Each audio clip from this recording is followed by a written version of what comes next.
خیلی خوش اومدی به جلسه 8 از ترم اول آموزش زبان فرانسه با پکیج سلام فرانسه. اگر از پس 7 جلسه قبلی خوب بر اومدی، به تبریک میگم، تو به زودی یه فرانسه زبان خیلی قهار میشی. بریم ببینیم جلسه 8 چی داریم. سوالات رو میخوایم با هم دیگه تکمیل بکنیم، یه سری ساختارهای دیگر رو با هم دیگه ببینیم. خیلی محتوای این قسمت وابسته هست به گرامر جلسه 6. اگر هنوز تو نحوه پرسیدن سوالات یه سری ابهامات داری، جزئیات رو یه مرور بکن، بعد ادامه این ویدیو رو تماشا کن. بریم ببینیم چی داریم امروز.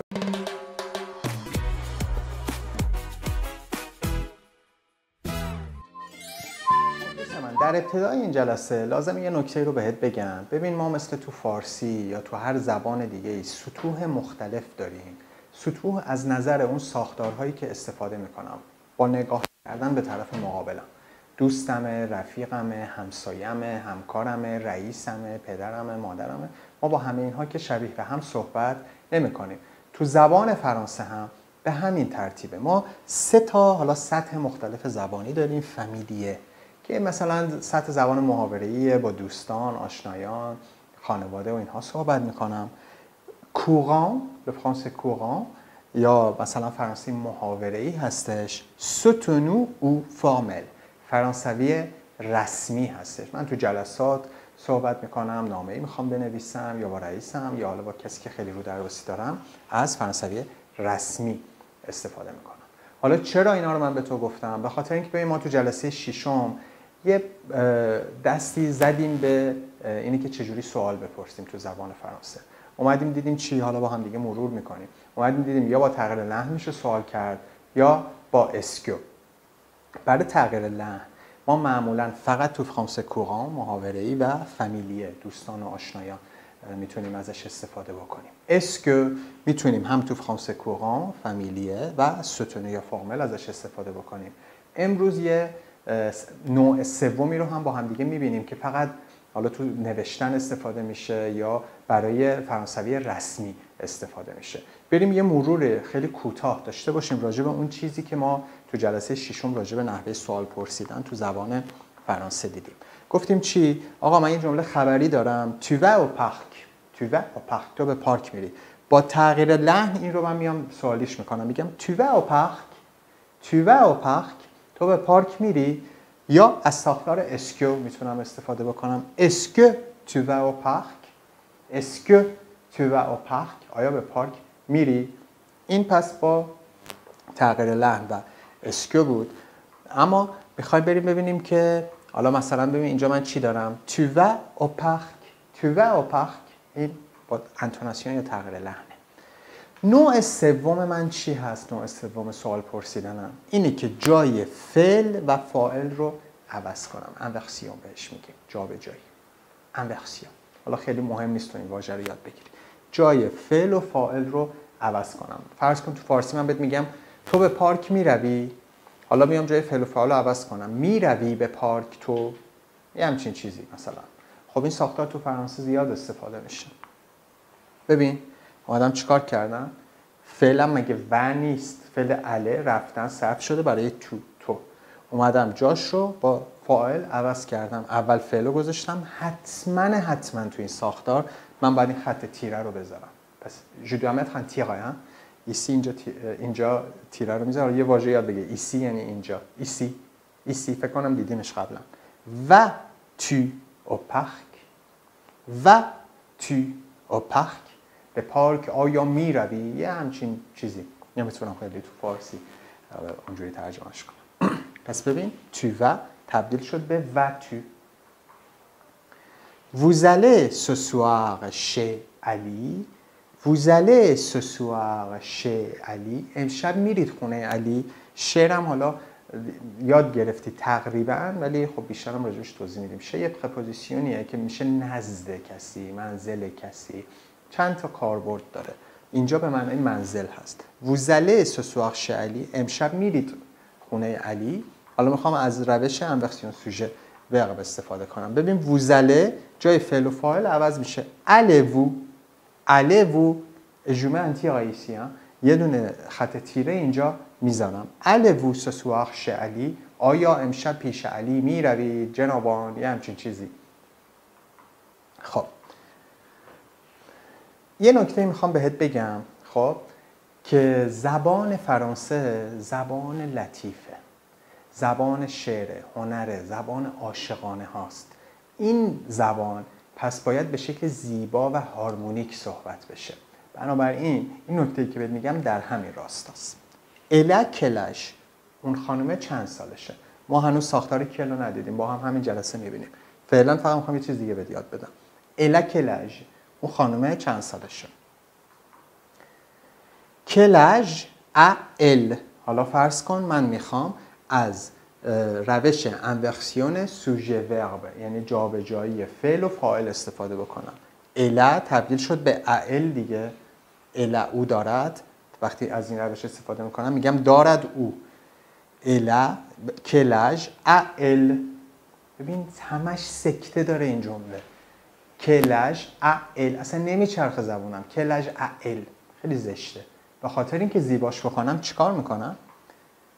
یه تی بی خود و بی جهت میذارم اینجا که فقط زبان فرانسه رو خوشگل صحبت بکنم. ببین کلجتل، کدوم خوشگل تره؟ کلج ال، کلجتل، کلج اتل، اتل. دو تا خط تیره عقب و جلوی ت میذارم. این ت رو فقط و فقط برای زیبایی زبان میذارم. کلج اتل. چه زمانی؟ زمانی که من دو تا وایل دارم و این دو تا وایل ا و ا و با هم دیگه نمیخونه، سکته میده به من وقتی که من دارم اینو تکرارش میکنم. ال، کلج اتل. اوکیه؟ حله؟ بریم یادت میاد اون زمانی که تو جلسه ششم داشتم لمو انتقاگتیو یا کلمات پرسشی رو بهت درس میدادم، کجا، کی، چرا، چه زمانی، چه مقدار و غیره، رسیدم به یه واژه‌ای به نام کل. کل یعنی کدام، یعنی دارم انتخاب میکنم از یک چیزی رو از بین یک جمعی. بهت گفتم اونو تو جلسه هشتم بهت درس میدم. الانم جلسه هشتمه، بریم با هم دیگه ببینیم. ببین من یه جدولی اینجا برات درست کردم. این ور چی نوشتم؟ سنگولیه یعنی چی؟ یعنی مفرد. اینجا چی نوشتم؟ پلوریل یعنی جمع. اینجا چی نوشتم؟ ماسکولون یعنی چی؟ مذکر. آفرین. فمینا مؤنث. خب ببین من 4 تا کل دارم. هر کدومش چیه؟ تلفظاش هم شبیه به همه، وقتی خالی ساده دارم تلفظش میکنم. کل، کل، کل، کل. زمانی که اسم من، مثلا میخوام بگم کدام کتاب، کدام میز، کدام دانشجویان، کدام دختران، اون اسم من مفرد مذکره، از این کل استفاده میکنم. کدام فیلم، مذکر فیلم در زبان فرانسه. کل مثلا تبل، کدوم میز، خب مؤنث مفرد. حالا فرض کن میگم کل فیلم، فیلم ها، کدام فیلم ها، کل فیلم. حالا همه رو مثال با هم میبینیم، فقط تصور کن تو ذهنت. کل فی، کدام دختران. خب پس من 4 تا ساختار نوع نوشتن دارم برای کل. با توجه به اسمی که دارم راجع بهش صحبت میکنم لامپ تو سرم روشن میشه. این اسم 2 تا سوال خودم بپرسم، مفرد یا جمع، مفرد یا جمع، مذکر یا مؤنث. به همین راحتی. یه چیزی بهت گفتم، اگر این ساختار تو ذهنت شکل بگیره که هر وقت اسم دیدی این 2 تا سوال خودت بپرسی، یکی از ستونهای زبان فرانسه رو تو یاد گرفتی. حالا بریم مثال ببینیم. خب مثال اولم چیه؟ Quel est ton numéro de portable؟ خب پورتابل تلفن همراه. کل اینجا ببین چه شکلی نوشتمش، برای مفرد مذکر نوشتم. دارم راجع به چی حرف میزنم؟ دارم راجع به شماره تلفن صحبت میکنم، شماره موبایل.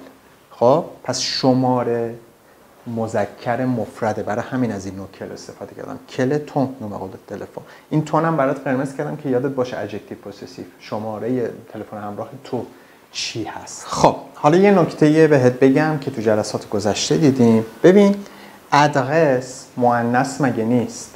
من اینجا دارم چی بهت میگم؟ کل تون آدرس. آدرس چیه؟ خب آدرس تو. ببین چه صفت ملکی استفاده کردم، تون.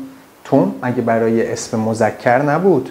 ولی یه نکته جلسه پیش با هم دیگه دیدیم، گفتم اگر اسمم مؤنث باشه ولی با وایل یا حرف صدادار شروع بشه، برای سه تا سوژه اولم ژ، تو، ایل و ال، سه تا شخص اول مفرد از ادجکتیو پوزیسیو یا صفت ملکی مذکر مفرد استفاده میکنم. خب بریم بعدی رو ببینیم. Quels sont tes sports préférés؟ ببین فلش من ببین به چی برمیگرده؟ البته یکم رفته جلو. به این اسپار، ورزش. خب ورزش های مورد علاقه تو چه هستند؟ کدام ها هستند؟ خب اسپار ببین استشو برات قرمز کردم، جمعه. سوال دومم بود. سوال اولم این که اسپار جنسیتش چیه؟ جنسیتش مذکره. سوال دومم مفرد یا جمعه. پس از کل جمع مذکر استفاده میکنم. Quels sont tes sports préférés؟ Quels sont tes sports préférés؟ صفت ملکی من نگاه کن، ویژه جمع استفاده کردم. بریم مثال آخرین بخش رو ببینیم. اکتیویته، فعالیت. خب فعالیت ها میتونه فوق برنامه باشه، فعالیت ورزشی، فعالیت های تفریحی و غیره. اینجا دارم ببین سوال اول اکتیویته مؤنث یا مذکر؟ مؤنث. سوال دوم جمع یا مفرد؟ جمع. اس دارم. پس ببین از چه کلی استفاده کردم. کل سون، کل مؤنث جمع. Quelles sont ces activités après le travail؟ فعالیت ها یا تفریحات اون بعد اون فعالیت ها یا تفریحات او بعد از کار چیه؟ او از کجا میاد؟ من از کجا فهمیدم مال کیو داره میگه؟ او ces activités، فعالیت های آن. خب فعالیت های او. Quelles sont ces activités après le travail؟ فعالیت های او یا تفریحاتش و غیره بعد از کار چی هستش؟ ببین خیلی ساده است. اون دو تا سوال رو اگر از خودت بپرسی خیلی راحت میتونی اینا رو پیدا بکنی. یادت باشه اگه داری خودتو برای یکی از آزمون‌های بین‌المللی آماده می‌کنی، حتما اگه تو سطح ادو حتی بخوای آزمون بدی، یکی از سوالاتی که ازت پرسیده میشه راجع به ایناست. پس خوب یادش بگیر. خب راجع به سوال پرسیدن یه نکته دیگه بهت میگم و بخش سوالات رو فعلا ما هم دیگه میبندیمش. ببین من میخوام راجع به که و کوا صحبت بکنم. یادت میاد تو قسمت قبل گفتیم که هر دوش به معنای چه میده، مثل what تو انگلیسی. Tu fais quoi؟ تو چیکار میکنی؟ Tu fais quoi؟ Il fait quoi؟ Elle fait quoi؟ او چیکار میکنه؟ از quoi استفاده میکنم زمانی که دارم از تغییر لحن استفاده میکنم. کلمه پرسشی میاد انتهای جمله.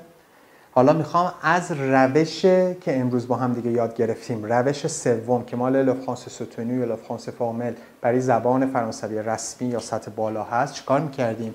گفتیم میایم آقا جای فعل و فاعل رو عوض میکنیم. خب بذار اینو برگردونم. تو فعل میشه تو انجام میدهی. حالا میخوام بگم انجام میدهی تو، جابجاش میکنم با هم دیگه میشه چی؟ ف تو. حالا وقتی که من از انورسیون سوژه ورب یعنی جابجایی فعل و فاعل از این روش استفاده میکنم، دیگه نمیتونم بگم کوا فتو، باید بگم که فتو. باید از که استفاده کنم چون کلا کوا یه مقداری محاوره‌ایه. خب بنابراین من وقتی میخوام از زبان فرانسه سوتنو رسمی استفاده بکنم و سطح بالا، وقتی از روش انورسیون سوژه ورب استفاده میکنم از که استفاده میکنم. Tu veux quoi؟ چی میخوای؟ Tu veux quoi؟ تو چی میخوای؟ فعل بلوغ هم جلسه قبل دیدی با هم صرفشو، یادت نرفته که. حالا میخوام tu veux quoi؟ تو چی میخوای رو از روش انورسیون سوژه ورب یا جابجایی فعل و فاعل. Que veux-tu؟ Que veux-tu؟ دیدی چقدر ساده است؟ تقریبا میتونم بهت بگم که 90% مبحث سوال پرسیدن، نحوه سوال پرسیدن در زبان فرانسه همین چیزی هست که با هم دیگه دیدیم. برگرد درس 6 و قسمت سوالاتش رو مرور کن، دیالوگش رو حتما نگاه کن، خیلی برات جا میفته. دیالوگی هم که تو این جلسه خواهیم داشت تو این مبحث بهت کمک زیادی میکنه. با هم دیگه یاد بگیریم یه جمله مثبت رو چجوری در زبان فرانسه تبدیل به جمله منفی بکنیم. من میروم، من نمیروم، من غذا میخورم، من غذا نمیخورم. ببین پایه‌ای ترین و در عین حال ساده ترین و پرکاربردترین ساختاری که برای منفی کردن جملات در زبان فرانسه استفاده می‌کنیم ساختار نپا هستش. بریم با هم ببینیم که این ساختار چجوری کار می‌کنه. ببین من یه جمله مثبت دارم.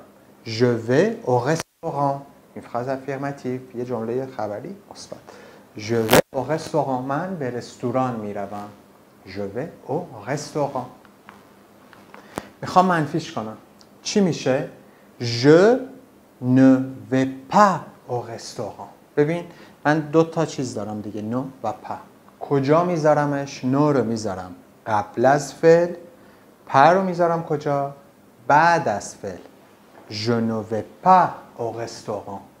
Je ne vais pas au restaurant. پس ساختار نو پا رو یاد گرفتیم. میدونیم که چی رو کجا بذاریم. نو رو میذارم قبل از فعلم، پا رو میذارم بعد از فعلم. فقط یادت باشه من دارم در خصوص زمان حال پرزنت اندیکاتیو با تو صحبت میکنم. ما هنوز زمانهای دیگر رو نخوندیم. ممکنه این ساختارهای منفی ساز که حالا به مرور تو جلسات آینده تکمیل میشه تو زمانهای دیگه یک کوچولی تغییراتی بکنه، ولی فعلا این ذهنیت رو داشته باش که منفی من به این شکل میتونم بسازم تو زبان فرانسه. Ce soir امشب je parle avec Ali. امشب من با علی صحبت میکنم. Ce soir je parle avec Ali. حالا میخوام بگم من امشب با علی صحبت نمیکنم. میتونی حدس بزنی؟ این که سر جاش میمونه. 10 ثانیه بهت فرصت میدم ببینم خودت میتونی حدس بزنی.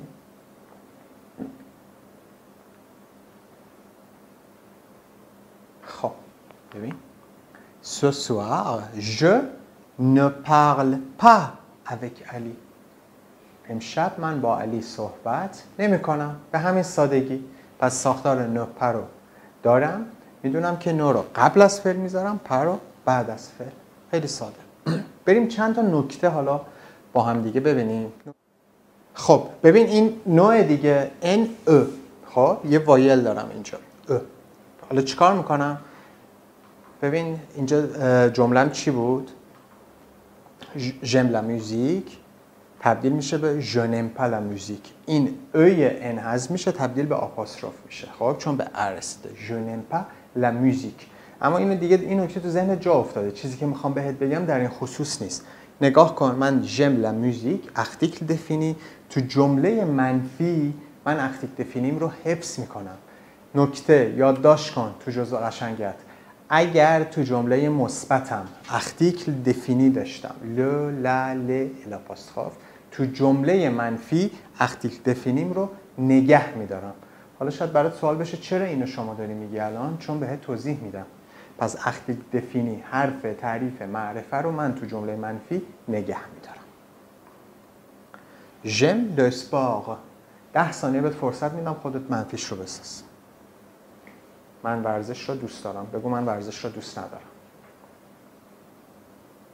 تموم شد. من 10 ثانیه هم 2 برابر حساب میشد. Je n'aime pas le sport. من ورزش رو دوست ندارم. Je n'aime pas le sport. خیلی ساده است. پس این نکته بود که یادداشتش کن.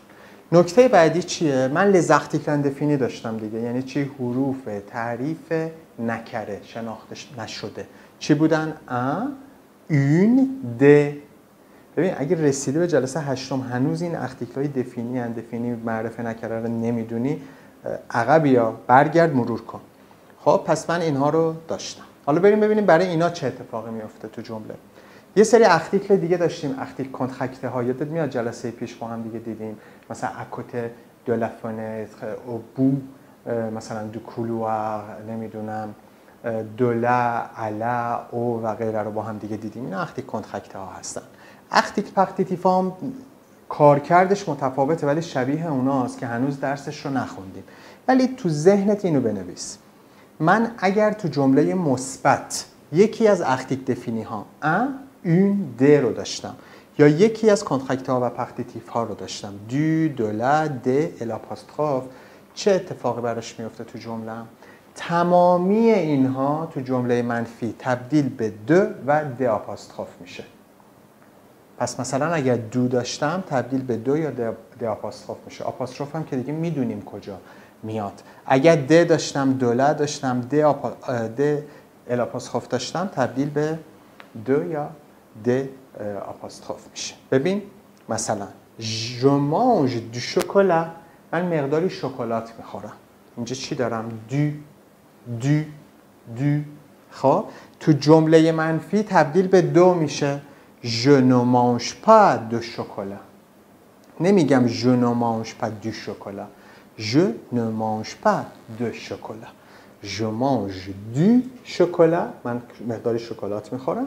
je ne mange pas de chocolat، من شکلات نمیخورم. این هم نکته بعدی. یه مثال دیگه ببینیم. je prends de la salade، من مقداری سالاد میخورم. je ne prends pas de salade، من سالاد نمیخورم. اینجا دوله تبدیل به دو شد، اینجا دو تبدیل به دو شد. این یه نکته ایه که بهت گفتم اگر مثلا خودت داری برای آزمون آماده میکنی حتما از این بخش شما سوال خواهید داشت و جزء بخشایی که معمولا بچه‌ها تو سطح مبتدی دچار مشکل میشن. j'ai des enfants، من چند تا بچه دارم. j'ai des enfants. je n'ai pas d'enfants، اینجا تبدیل به د آپاستروف شد. چرا؟ چون enfant با ا شروع میشه، وایله. je n'ai pas d'enfants. ببین اسش رو نگه داشتم. فقط گفتیم تمامی این ارتیکلایی که بهت گفتم une de du de la d de ال آپاستروف تبدیل میشه به دو یا د آپاستروف. ببین اینجا د آپاستروف رو دارم. خب بریم نکته بعدی رو با هم دیگه ببینیم. هنوز تو ساختار منفی هستیم، یادت باشه داریم نکاتش رو ببینیم. خب ببین il a un chien، اون آقای یک سگ دارد. خب اینجا ان استفاده کردم دیگه. خب قاعدتا وقتی میخوام منفی کنم گفتم ان تبدیل به چی میشه؟ به دو. il n'a pas de chien، il n'a pas de chien، او سگ ندارد. خب حالا il n'a pas un chien mais il en a deux. یادت باشه اگر من خواستم جمله مثبتم رو نقض بکنم یعنی چی؟ مثلا نگاه کن، من میگم سگ ندارد ولی یک سگ ندارد بلکه دو تا دارد. این میری که اینجا میذارم جمله دومیه داره جمله اولیه رو نقض میکنه. خب il n'a pas un chien، او یک سگ ندارد، بلکه اما il en a deux، اون دو تا دارد. ببین تو این جمله فعلا باید توتی باشی. خب چون یه سری چیزا داره توش که هنوز یادش نگرفتی. من باید تو این مرحله اینو به تو بگم ولی تو آینده بارها این ساختارها رو برات تکرار میکنم، تو ذهنت جا میفته. پس نگران نباش، دستپاچه نشو، هول نشو، به من اعتماد کن. فقط یادت باشه تمامی ارتیکلایی که بهت گفتم تبدیل میشه به دو. توی حالتهای خاصی شاید این شکلی نباشه. همین فقط نکته چهارم رو به این دلیل برات گذاشتم. مثلا il boit du thé، اون مقداری چای می نوشد. il ne boit pas de thé، او چای نمی نوشد.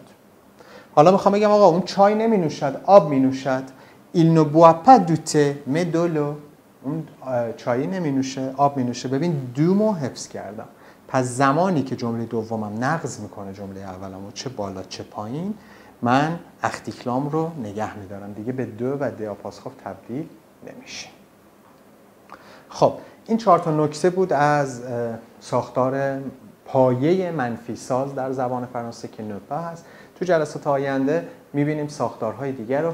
ببین تو اگر این ساختار پایه تو ذهنت شکل بگیره، من هر ساختار دیگه‌ای که به تو یاد بدم فرمولش رو قشنگ تو ذهنت میسازی، بر طبق این چیزی که بهت گفتم اجرایش میکنی. تمرین تکرار، تمرین تکرار. مرسی.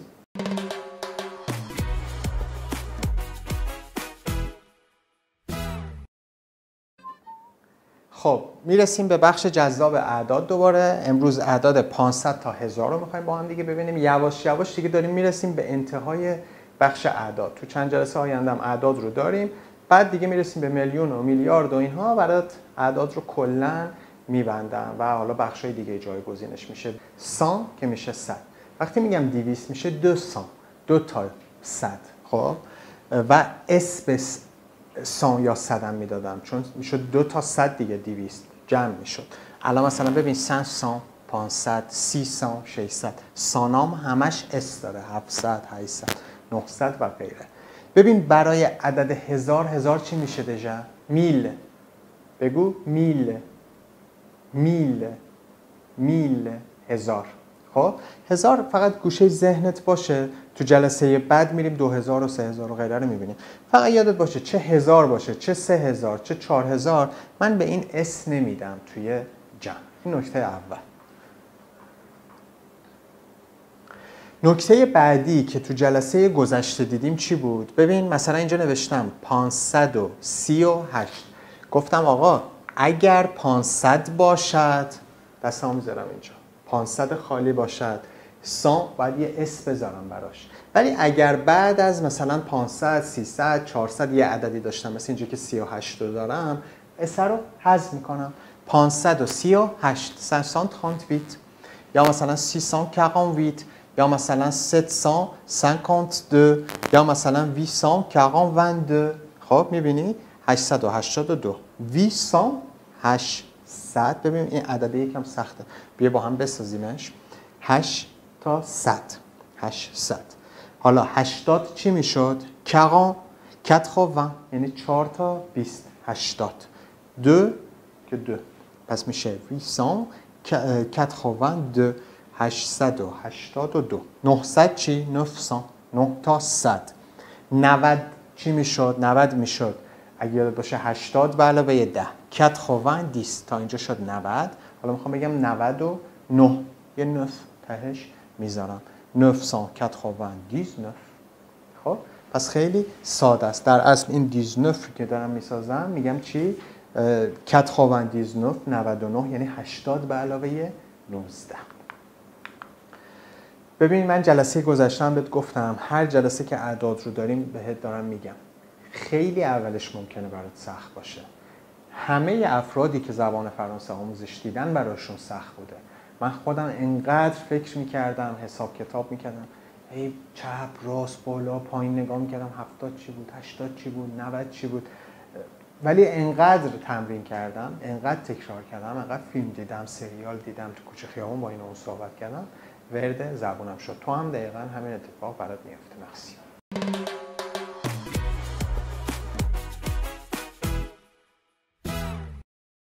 خب رسیدیم به بخش جذاب وکابوله.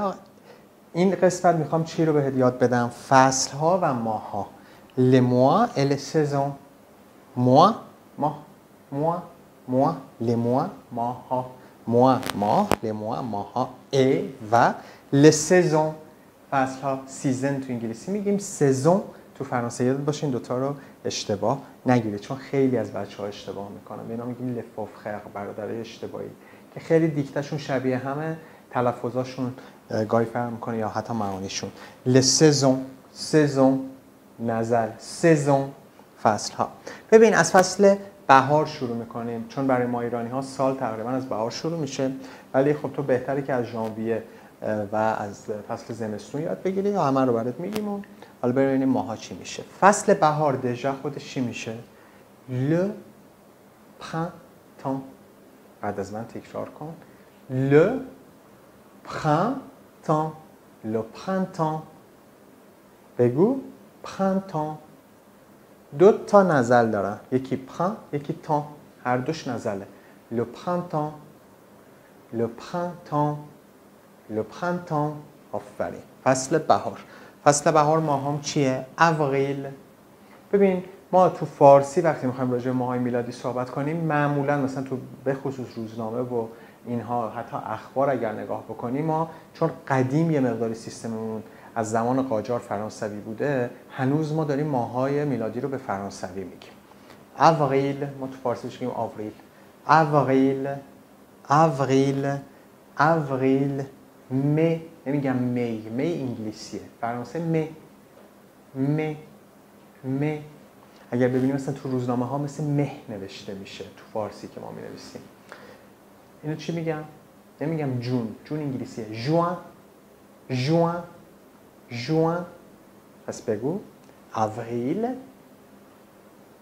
می، juin juin.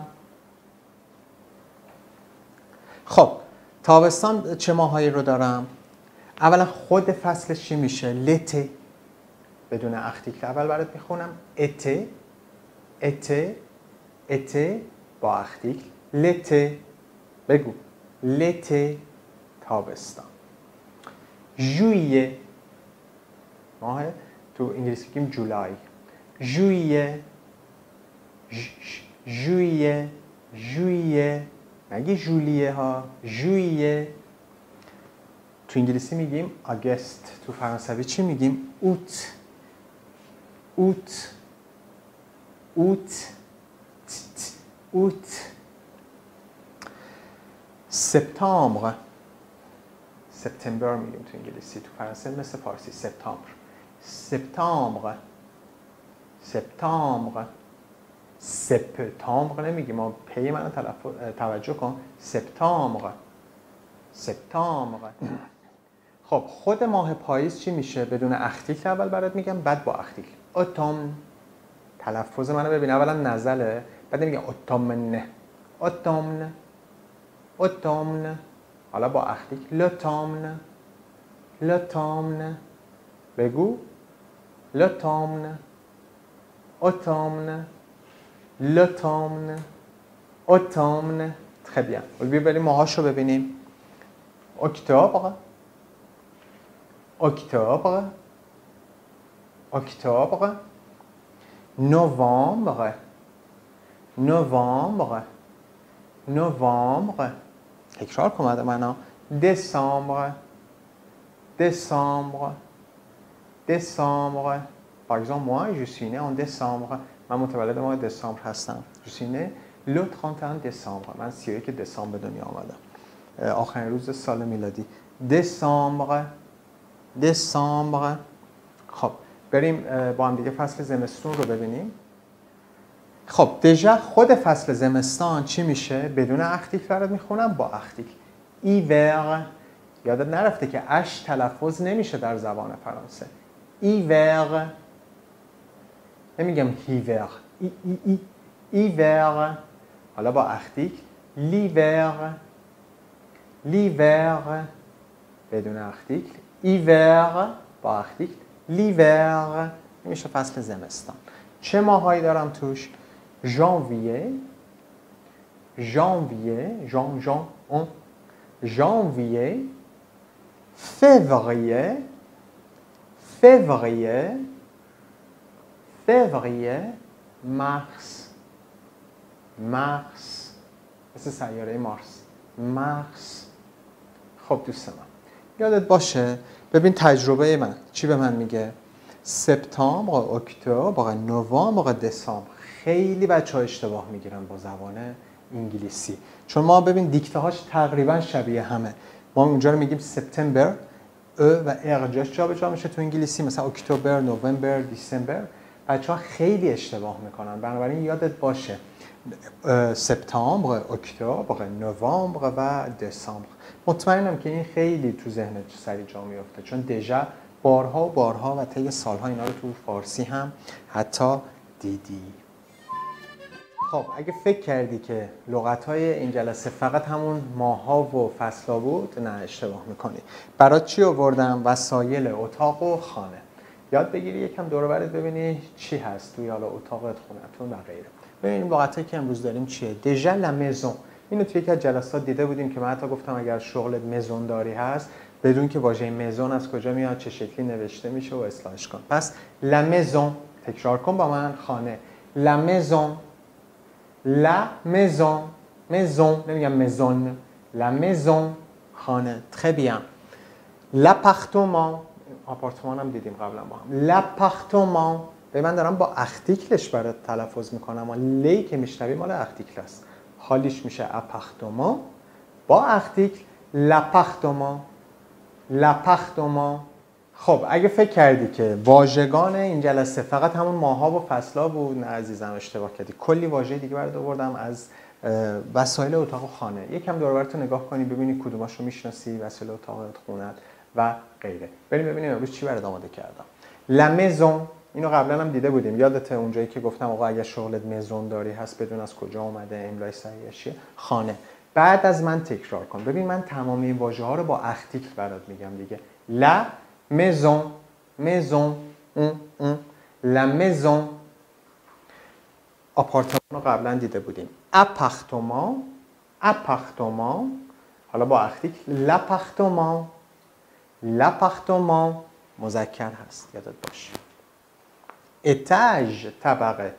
ببین داخل پرانتز چی نوشتیم؟ مسکولان. گفتیم اگر ام میذاریم داخل پرانتز برای اونهایی که با وایل شروع میشه، چون با اختیف داریم بهت نشون میدیم معلوم نیست این لو یا لا، ال آپوستروفه. خب اونایی که ام میذاریم یعنی مسکولان مذکر، اونایی که اف میذاریم یعنی فمینا مؤنث. خب لتاژ، طبقه. اتاژ بدون اختیف، لتاژ با اختیف. لتاژ، لتاژ. بگو لتاژ، طبقه. très bien. واژه بعدی اتاق. بازم اینو دیده بودیم. la chambre، chambre، la chambre، la chambre، la chambre، اتاق. دیوار. بازم دیده بودیمش. le mur، le mur، le mur. بگو نمیگم le mur، le mur. تلفظ آن اگه لازمه که حتما تو گوشت اکوتاق بذار. le mur، le mur. très bien. دیوار. زمین چی بهش میگیم؟ le sol، le sol. بگو le sol. très bien. le sol. très bien. واژه بعدی که داریم چیه؟ درب. در. la porte، la porte، la porte، porte، la porte. واژه بعدیمون پنجره. بازم دیده بودیمش. la fenêtre، la fenêtre. ببین به این اکسان ها یا اعرابی که دیده بودیم تو جلسات گذشته توجه کن، اینها رو حتما باید بذاری وگرنه واژه اشتباهه. هرچند که شاید الان اصلا ندونی دلیل این اکسانه، مثلا که گفتیم شبیه کلاهه ولی اسمش سرکمفلکسه چی هست، حالا بهت توضیح میدم بعدا. پس la fenêtre، la fenêtre، پنجره. ببین تو این واژه ها من فکر میکنم تو لسول و لتاژ رو تا به حال ندیده بودی. چرا ما برات اینا رو هی تکرار میکنیم؟ چون ممکنه تو بخش گرامر تو مثلا فونتر رو دیده باشی، اونجایی که من داشتم به توضیح میدادم اکوت دو لا فونتر، نزدیک پنجره، شاید اونجا ذهن تو فقط داشته اون ساختار گرامری رو آموزش میدیده. برای همین من دوباره اینجا برای تکرار کردم که اینا ملکه ذهنت بشه. لتاژر، قفسه بندی، اینم دیده بودیم. لتاژر. ببین دیدی یه قفسه بندیایی هست توش میتونی کتاب بذاری، وسایل مختلف بذاری، ما اونا رو میگیم. ببین مثلا اتاژ مگه نداری؟ طبقه. اتاژر یه جوری مثل طبقه بندی میمونه. لتاژر، لتاژر که مؤنث هستش. خب لو سالن، لو سالن مثل سالن که ما میگیم تو فارسی سالن، اون قسمت پذیرایی. لو سالن، لو سالن، سالن. ببین سالن، سالن. انقدر میگم که ملکه ذهنت بشه. سالن، سالن، سالن. très bien. la salle à manger، سالن مخصوص ناهارخوری اگر بخوام عیناً، یا مخصوص غذا خوردن اگر بخوام عیناً ترجمهش بکنم، ولی ما خیلی وقتا اینو محل غذاخوری یا سالن پذیرایی میگیم. حالا من همه اینا رو به توضیح میدم که از نظر فرهنگی چی بوده، چی شده، این اسامی اصلا برای چی اینجوری انتخاب شده. پس لو سالن داریم، لا سال ا مانژر رو داریم، جایی که ویژه غذا خوردن ولی همون پذیرایی. لا سال ا مانژر، لا سال ا مانژر، مانژر غذا خوردن، لا سال ا مانژر. لا کویزین، لا کویزین آشپزخونه. لا کوزین لب و دهنتو نچرخونی چون زیاد دیدم دارم میگم همون جوری که من بهت میگم تلفظ کن. لا کویزین، لا کویزین. یادت تو یکی از جلسات گذشته تو همین بخش وکابولار یا واژگان بهت آشپز رو یاد داده بودم. کویزینیه مذکر، کویزینیر مؤنث، اینم آشپزخانه. لا کویزین آشپزخانه. La salle de séjour یعنی سالنیه که من اون تو اقامت دارم در اصل. چی میشه؟ نشیمن. سالن نشیمن. La salle de séjour. séjour میشه اقامت. مثلا کارت اقامت بچه‌ای که مثلا میرن چه برای دانشجویی چه حالا هر چیز دیگه میگیم la carte de séjour. کارت اقامتی. La carte de séjour. La salle de séjour. سالن مثلا محل نشستن. La salle de séjour نشیمن. واژه بعدیم چیه؟ حمام. La salle de bain یعنی سالن ویژه آبتنی. حمام. La salle de bain. La salle de bain. بگو. La salle de bain. La salle de bain. La salle de bain. La salle de bain. بگو. La salle de bain. حالا از اول برای تکرارش میکنم همه رو. L'ascenseur. اینه دیگه بلدیم. آسانسور. L'ascenseur. L'ascenseur. چیه واژم جنسیتش؟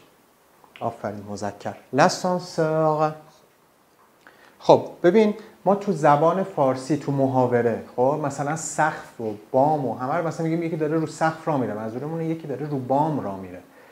ما تو فارسی هم دو تا واژه داریم، سقف و بام. تو فرانسه هم همینه، ولی ما تو محاوره تو فارسی خیلی وقتا اینو رعایت نمی‌کنیم، ولی تو فرانسه باید رعایت بکنید چون غلطه، چه تو محاوره چه توی فرانسوی استاندارد. Le toit میشه سقف از داخل، سقفی که زیرش ما هستیم. Le toit اینجا برای داشتیم انتریور داخل. حالا اینو خیلی یادش هم نگرفتی، الان مهم نیست. Le plafond بام، اینجا نشم اکستریور یعنی خارج. این حالا انتریور اکستریور هم الان یاد نگرفتی خیلی مهم نیست. پس le toit تکرار کن. Le toit. Le toit. Le toit. Le plafond. Le plafond. Le plafond. Le plafond. توالت هم که قبلا دیده بودیم سرویس بهداشتی F مؤنثه. چرا؟ چون معمولا سرویس بهداشتی رو ما به جمع استفاده میکنیم همیشه، ولی یاد باشه که مؤنثه. Les toilettes. Les toilettes. مثلا میخوای رفتی یه جایی بپرسی سرویس بهداشتی کجاست، میگی où sont les toilettes. کجا هستند دستشویی ها، سرویس بهداشتی ها. جمع میبندیم. یا où se trouvent les toilettes، کجا یافت میشن یا کجا قرار دارن سرویس های بهداشتی. Les toilettes. Les toilettes. خب این از لغات تماتیک یا موضوعی این جلسمون. خیلی هاشو بلد بودی، خیلی هاشو بلد نبودی. یه بار برای تکرار بکنم قبل از اینکه بری، عجله نکن. Le salon. بگو بعد از من. Le salon. La salle à manger. La salle à manger. La salle à manger. La cuisine. La cuisine. La salle de séjour. La salle de séjour. La salle de bain. La salle de bain. L'ascenseur. L'ascenseur. رو میگم ولی یکم گذرا. Le toit. Le toit. Le plafond. Le plafond. Les toilettes. Les toilettes. دیدی خوب شد نرفتی، چون میخواستم راجع به فرهنگی بهت بگم اینا چجوری نامگذاری شده، داشت خودم هم یادم میرفت. ببین ما معمولا تو اروپا خونه ها خیلی بزرگ بود، همه خونه ها ویلایی بود، مثل ایران خودمون که الان همه رو کوبیدن و تبدیل شده به آپارتمان. ببین ما معمولا سالن های متفاوت داشتیم تو خونه. لو سالن رو داشتیم که سالن پذیرایی بود. لا سال آ مانژر یه قسمتیه که معمولا هنوز تو خونه‌های قدیمی هست، یا صبحانه خوریه یا فقط و فقط میز ناهارخوری قرار میگیره، خیلی نزدیک به آشپزخونه هست، اونجا فقط محل سرو غذا هست. لا سال دو سژور که همون سالن نشیمنه که فقط مخصوص و ویژه خود خانواده هست.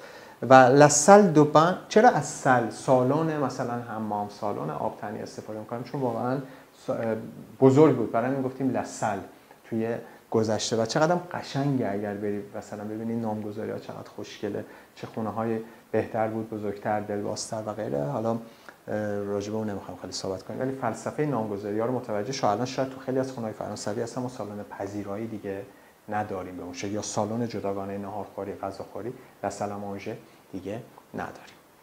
امیدوارم واژه‌ها برات مفید بوده باشه.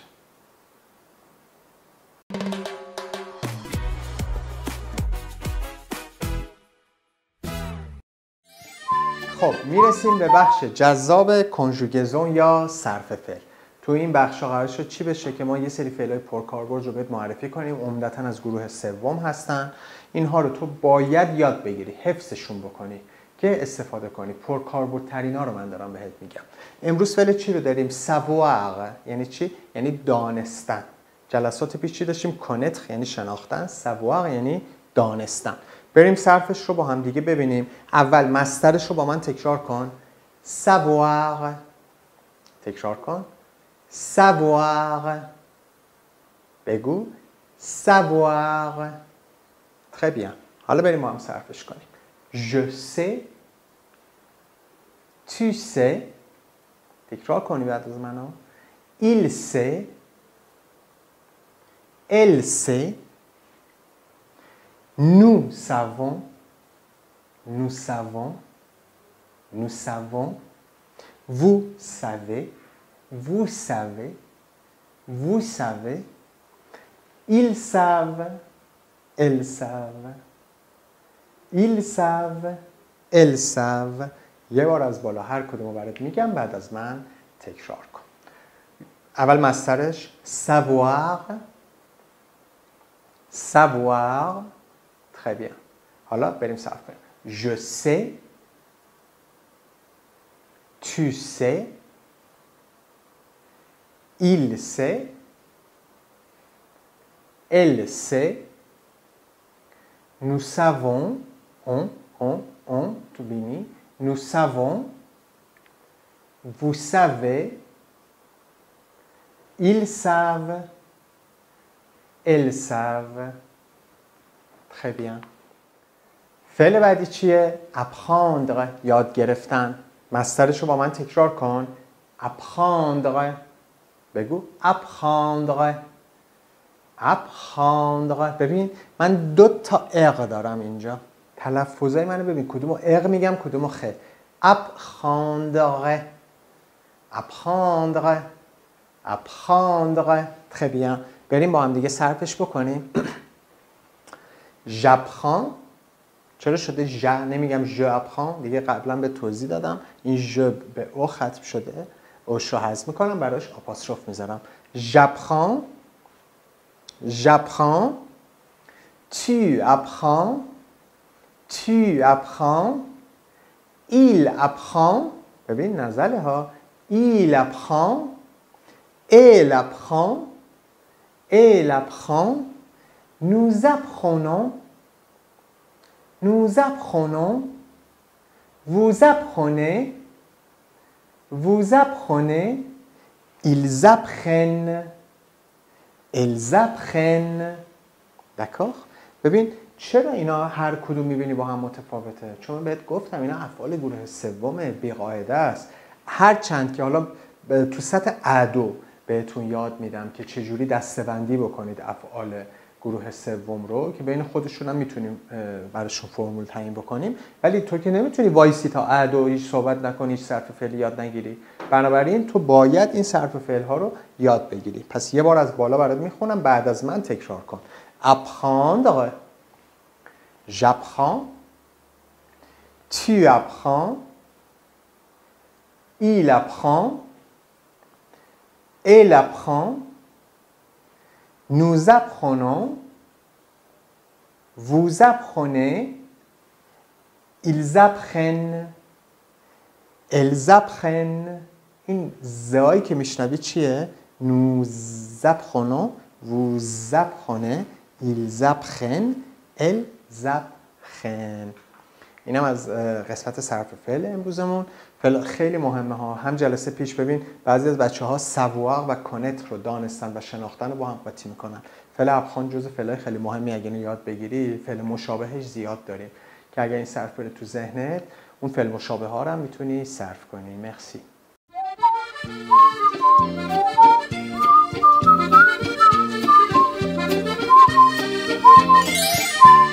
یه ساختار خیلی باحال و کاربردی میخوام بهت یاد بدم. ایلیا.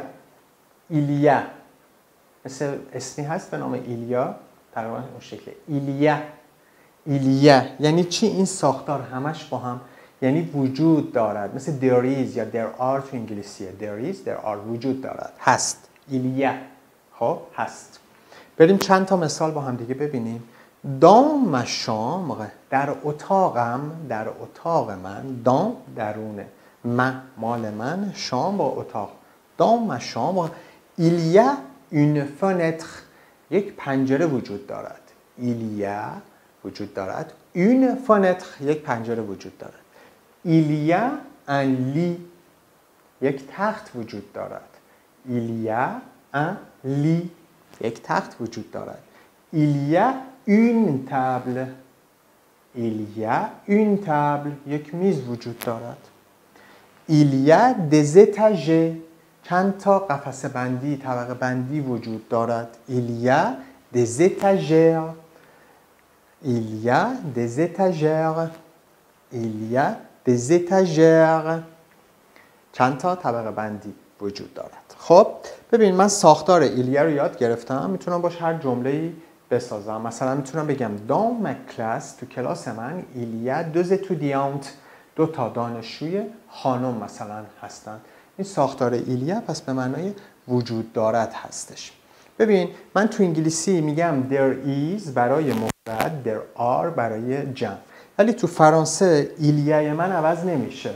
خب ایلیای من ساختارم همین شکلیه، چه میخوام راجع به جمع صحبت بکنم چه راجع به مفرد.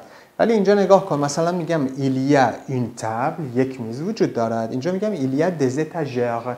با این اختیک و با این اسمن حالا مفرد بودن و جمع بودنش رو نشون میدم. ساختار خیلی پیچیده نیست، تا امروز با هم دیگه دیدیم مطمئنا. حالا با این جزئیات با هم دیگه راجبش صحبت نکرده بودیم، ولی بسیار بسیار بسیار کاربردیه. حتما این ساختار رو تو ذهنت قشنگ تمرین کن که جا بیفته، چون این یه معنی دیگه و یه کاربرد دیگه داره که تو جلسات آینده با هم دیگه خواهیم دید.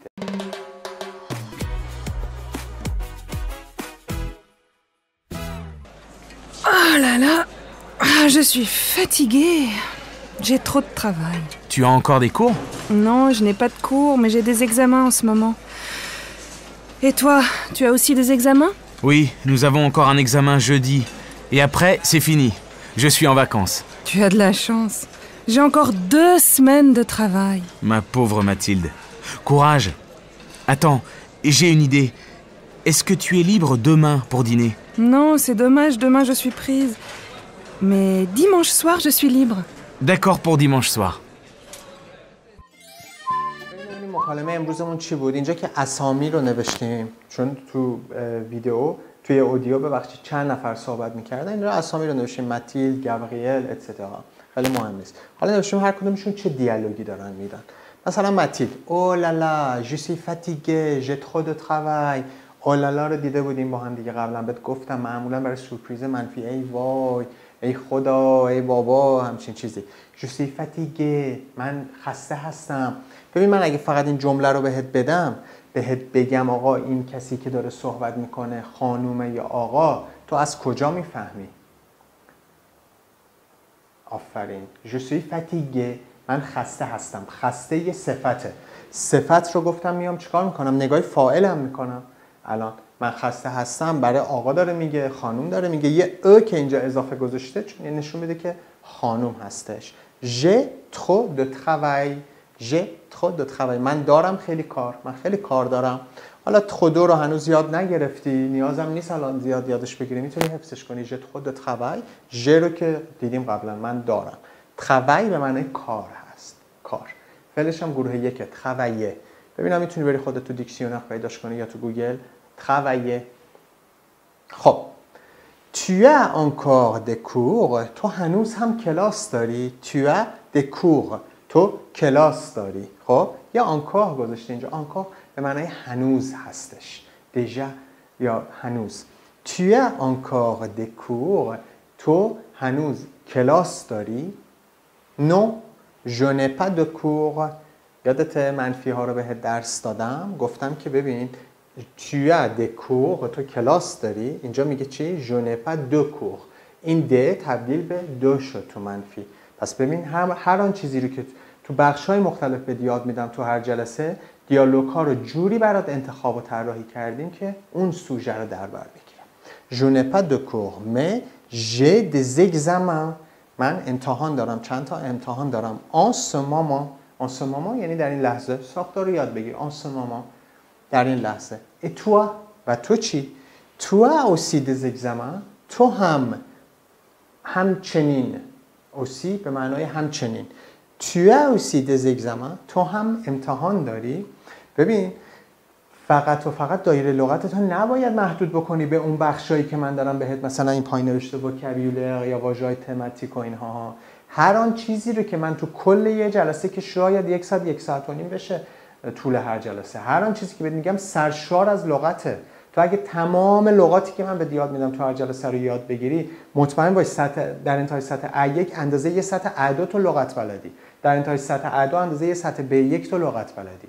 پس باید بجوی کل این ویدیوها رو باید بجوی. ببین عصبی میکنی صدام میگیره. کل ویدیوها رو باید چی بجوی. یعنی چی بجوی؟ یعنی همین جوری فقط برید جستجو کنی آقا اینجا چی گفت، بذار استاپش کنم بنویسم. اینجا چی گفت، بزنم عقب یه لحظه تلفظش رو ببینم چیه. یه لحظه اصلا فرض کن من یه واژه‌ای رو تو دیالوگ یادم میره معنیش رو به تو بگم. دیکشنری سریع پیدا میکنی که آقا این اسمش معناش چی هستش. اوسی همچنین. حالا گابریل دوباره چی میگه؟ میگه وی. بله. nous avons encore un examen. ما همچنان یه آزمون داریم. jeudi یا آزمون پنجشنبه داریم. et après c'est fini. و بعد تمام، پایان. après بعد c'est fini تمام. و مثلا فرض کن داری یه کاری میکنی، میگم آقا تموم شد، تو میگی نه هنوز، بعد میای میگی c'est fini تمام شد. کلاس مثلا معلمت میخواد کلاس رو تموم بکنه، میگه c'est fini. خب یا c'est fini pour aujourd'hui مثلا برای امروز تمام. je suis en vacances میگه که après بعد c'est fini je suis en vacances در تعطیلات هستم. این رو باید مثلا در آینده استفاده کنی، ولی تو چون هنوز آینده نخوندی داریم در زمان حال بهت این رو یاد میدیم. je suis en vacances یعنی در تعطیلات هستم. فرض کن من الان تعطیلاتم، همکارم به من زنگ میزنه آقا این کارو بکن کارو کن، میگم آقا نم تلفن به من زنگ نزن، je suis en vacances من تو تعطیلاتم. هرچند که هیچ وقت این اتفاق برای من نمیفته چون شب و روز نداریم. الان tu as de la chance تو شانس داری. tu as de la chance. ببین ساختاره رو یاد بگیر. دارم میگم کی شانس دارد؟ تو. tu as تو داری. حالا فرض کن میخوام بگم اون خانومه دارد. elle a de la chance. il a de la chance. ببین وقتی بهت میگم باید بجوی، جویدن یعنی این، یعنی که بیای آقا زیر این یه خط بکشی بگی که آقا شانس داشتن رو من با این ساختار میگم. حالا این سوژه رو میتونم عوض کنم، به جای تو بذارم آنها. اینجا اومدم فعل avoir رو صرف کردم. خب به جای که بگم tu as باید بگم ils ont. آنها، آن جمع مذکر. ils ont de la chance. این یعنی زبان خوندن دوست من. j'ai encore 2 semaines de travail.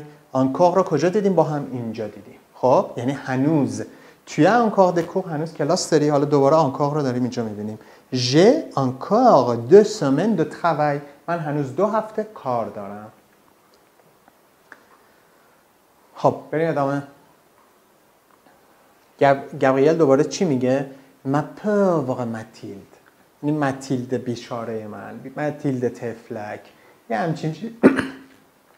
یه همچین چیزی. ما pauvre ماتیلد تفلک بیچاره.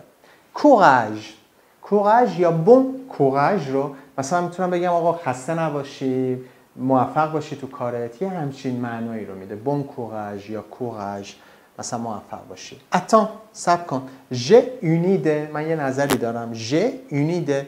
est-ce que tu es libre demain pour dîner. ببین ساختار سوالش رو نگاه کن با est-ce que. داره میگه چی؟ آیا تو هستی libre یعنی آزاد. est-ce que tu es libre demain pour dîner. فردا نهار آزاد هستی؟ بهش چی جواب میده؟ میگه نو. c'est dommage یعنی حیف.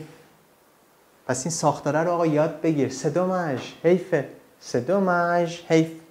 demain فردا.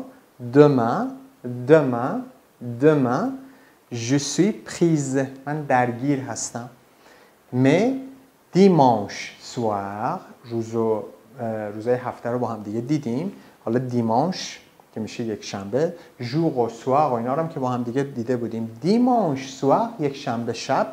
je suis libre من آزاد هستم، یک شنبه شب آزادم. گابریل چی میگه؟ دکار.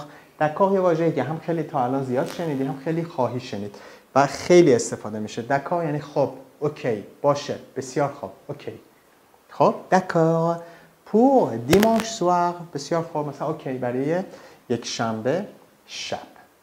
ببین بهت گفتم روش زبان خوندن رو باید یاد بگیری. من روشی که خودم خوندم رو دارم به تو یاد میدم.